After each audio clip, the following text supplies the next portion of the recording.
يقول يا إلياس لا زالت مغربية.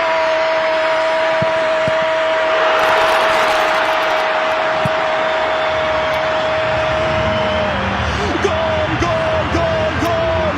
هدف يقرب البعيد، هدف يقرب المسافات، هدف يعطينا الطريق إلى المربع الذهبي. ياسين جسيم، ياسين جسيم فعلا، ياسين جسيم فعلا. هذا هو التحدي المغربي، هذا هو الإصرار المغربي. لا مستحيل مع المغربي، هكذا التحدي للمغاربة. دخلوا التحدي فكانوا في الموعد، دخلوا التحدي فكانوا في الموعد. من هنا البداية ومن هنا أصل الرواية في حكاية الجول الثالث. هنا الإصرار يا إلياس، امشي إلياس، يتحدى إلياس، حطها إلياس وجول جول جول جول جول جول.